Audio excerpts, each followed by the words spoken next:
For this edition of Brussels in View, we are outside the Brussels seat of the European Parliament. Now 751 MEPs working here on an almost daily basis, representing 28 countries. Now if you look, the architect has very cleverly mirrored the atrium on the clock on the front of the old Gare de Luxembourg building. Now this also resembles a very famous cheese called Caprice des Dieux, which translates as folly of the gods, and we'll leave you to work out the significance of that. Now the European Parliament started life in 1962, but before that it was the European Parliamentary Assembly in 1958.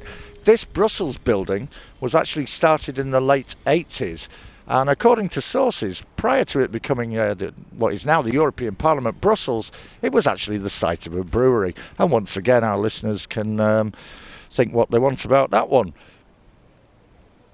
There are 17 floors, and it was designed by architects Atelier Espace Léopold, with a little bit of help from one Michel Bouquillon. This is not the only seat of the European Parliament, because of course there's a big one in Strasbourg, and some of the offices are in Luxembourg also. But in every case, the EU has 23 official languages. That's a whole lot of translating for every debate. Don't forget, of course, Brussels was the home of the euro. Most of you have got it now, and those of you who haven't, it's probably coming your way soon.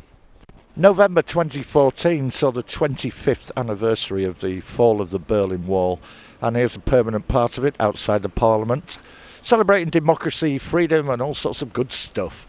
And behind that you will see Place de Luxembourg, which is quite famous in these quarters. 4,500 people from the Parliament, the workers, the MEPs, all of those people come out and play.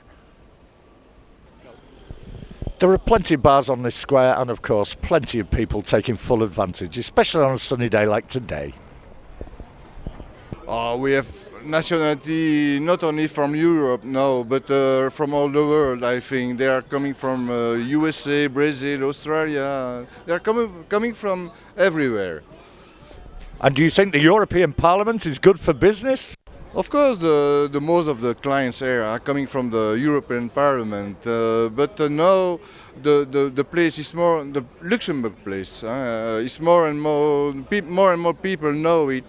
And even the people from Brussels are coming here. What 5 years ago it was not the case. They didn't know the place. And what I'm a little proud of, we make the junction between the people, the clients of the European Parliament with the client of Brussels too. And that's very belong for the image of the Parliament too. Yes. Well, that's all good news, because that's the mixture of everything the Parliament stands for. Let's get people together. What are your plans now? Because things have moved on with your bar, as you've said. What do you see happening in the next few years? Listen, we try always to put new event. You know, on Friday with every bar there try to put live bands. We have to innovate always. That's business, of course. And then you have to if you don't stay up to date, people don't stay here too. So it's a fight. Yes. So it's a happy hello and a goodbye from the European Parliament, and cheers to democracy.